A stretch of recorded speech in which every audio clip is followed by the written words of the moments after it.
बोलायचं म्हणजे ते जीवनातलं एक अद्भुत असा सांगता येईल. आम्ही 22 तारखेला मुद्दामून VIP लोकांच्या गाडी तिथपर्यंत घेऊन जायचं असं काहीतरी व्यवस्था होती आणि मुद्दामून 2 किलोमीटर चालत गेलो होतो त्या मी माझ्याबरोबर ते प्रार्थना केंद्र होती. मी चालत गेलो. प्रत्येक स्टेटचा तो सांस्कृतिक नृत्य वगैरे चालू होतं.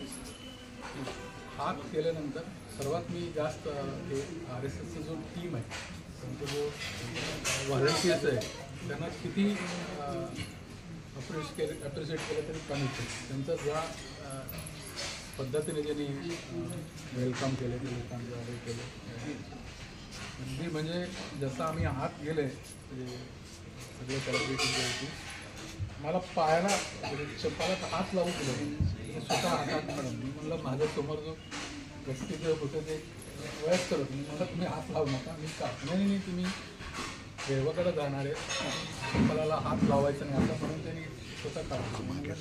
2006 बाजूला वाचली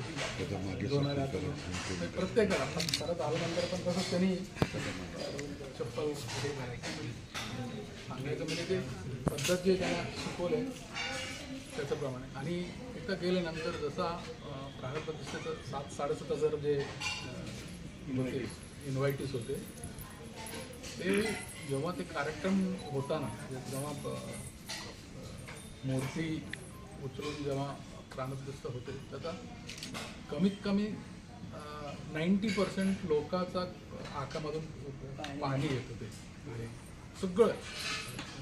आणि मला जे अनुभवले मला वाटलं की माझ्या घरात आणला का असा अनुभव मला आलेला आहे.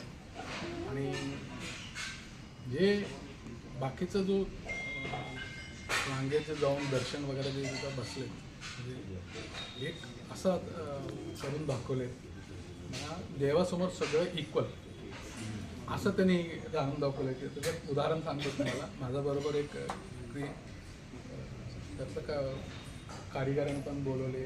बाकी काही पद्मश्रीमध्ये अतिश्रीमंत नाही येतात आत्ताच आणली तुम्ही बघता 5-10 वर्षापासून जे पद्मश्री देतात ते अगदी गरीब माणसं. एका बाजूला अगदी गरीब माणसं आणि दुसऱ्या बाजूला 20-25 हजार कोटीचा मालक हे सगळे एकाच रांगेत जात होते. हे बघून मला वाटलं हे बरोबर केले. भगवान के सामने सब एक ही होते हैं ऐसा जो दिखावा हमको और एक अनुभव की माझ्याबरोबर माझा मोठा भाऊ होता ताईला माहिती ते म्हणत होते अजून चांगलं करायचं असेल तरी हे पूर्ण त्यांचं ताब्यात दिलं असतं RSSचा ताब्यात दिला असतं डिफरंट झालं असतं. कारण काय तिथला गव्हर्नमेंट किंवा पोलीसला हे अनुभव नव्हता. म्हणजे गर्दी कंट्रोल करायचं बाकीचं ते तिरुपती शिर्डीमध्ये जसं आपण कंट्रोल करतोय तो थोडा कारण कसं आहे देवाच्या समोर असं झाल्यानंतर असं दर्शन करायचं परत येऊन रांगेत उभं राहायचं असं 4-5 वेळा हे करत होते. म्हणजे आपण पुढं जायचं एक ठिकाणी 1 तास उभं राहिले काही म्हणजे फॉर सम टाईम. मग त्याच्यानंतर त्यांना समजला मग ते पोलीस आले ते रस्सी वगैरे आणून ते मग प्रॉपर केलं.